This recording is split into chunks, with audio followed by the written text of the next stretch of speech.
আসসালামু আলাইকুম, hello viewers, আপনাদেরকে আমন্ত্রণ জানাচ্ছি শাকিল মাহমুদ অ্যানালাইসিস এর নতুন একটি এপিসোডে। আপনারা এরই মধ্যে জেনেছেন যে ভারতের পশ্চিমবঙ্গে এখন গেরুয়া ঝড় চলছে। বিশেষ করে মোদির অনেক দিনের এক ধরনের আশা ছিল যে পশ্চিমবঙ্গ জয় করা, এবং সেটা কিন্তু হয়েছে। এখন পশ্চিমবঙ্গ জুড়ে কিন্তু বিজেপির জয় জয়কার। এরই মধ্যে আপনারা বিভিন্ন সংবাদ মাধ্যমে সেটা জেনেছেন।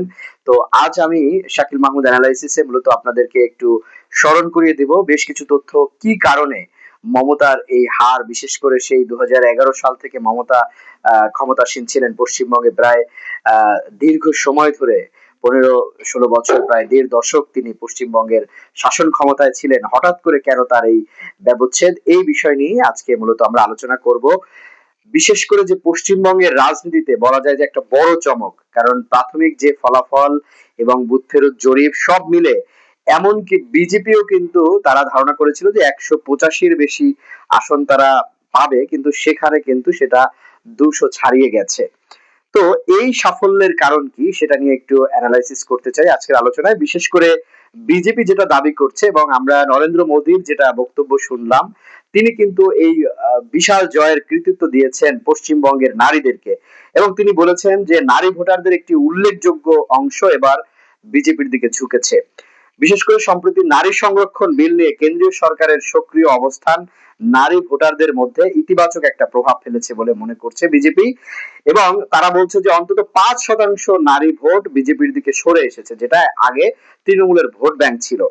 এবং পশ্চিমবঙ্গের নারী ও পুরুষ ভোটারের সংখ্যা প্রায় সমান হওয়ায় এই পরিবর্তন বড় একটা ভূমিকা রেখেছে।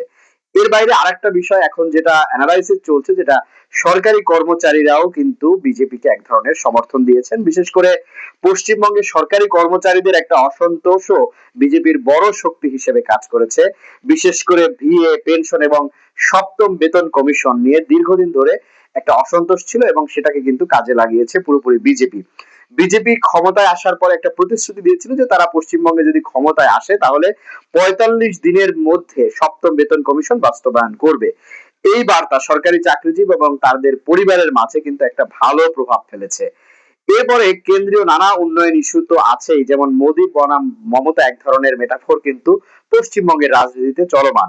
এই রাজনৈতিক ন্যারেটিভও ভোটে একটা বড় ভূমিকা রেখেছে। কেন্দ্রীয় প্রকল্প বাস্তবায়ন, অবকাঠামো উন্নয়ন এবং উন্নয়নমূলক যে নানা প্রতিশ্রুতি সামনে এনে বিজেপির তরুণ এবং মধ্যবিত্ত ভোটারদেরকে টার্গেট করেছে। বিশেষ করে এবার যারা প্রথমবার ভোট দেওয়া 5 লাখের বেশি নতুন ভোটার এবং 20 থেকে 29 বছর বয়সী বিশাল ভোট ব্যাংক প্রভাব ফেলেছে কিন্তু এই একটি প্রচারণা। এর বাইরে নিরাপত্তা এবং আইন শৃঙ্খলা ইস্যু তো আছেই। বিশেষ করে পশ্চিমবঙ্গের নির্বাচনে সহিংসতার অভিযোগ নতুন নয়। কেন্দ্রীয় বাহিনী মোতায়েন ভোটারদের মধ্যে নিরাপত্তা বোধ তৈরি করেছে বলে দাবি হচ্ছে বিজেপির। তারপরে পোস্ট পোল নিরাপত্তা, স্ট্রং রুম পাহারা এবং গণনা কেন্দ্রে অতিরিক্ত বাহিনী মোতায়েন নির্বাচনী পরিবেশকে তুলনামূলক একটা সেফ এনভায়রনমেন্ট দিয়েছে। এবং ভোট, এর বাইরে আরেকটা বিষয় হচ্ছে ভোটার তালিকা এবং বহিরাগত ইস্যু কিন্তু এবার নির্বাচনী বৈতরণী পার হতে বিজেপিকে সহায়তা করেছে। ভোটার তালিকা সংশোধন বা এসআইআর প্রক্রিয়া বিজেপিকে শুদ্ধ ভোটার তালিকা হিসেবে এক ধরনের প্রচারণা ছিল বিজেপির। দলটির দাবি এতে প্রকৃত ভোটারদের ভোটাধিকার নিশ্চিত হয়েছে।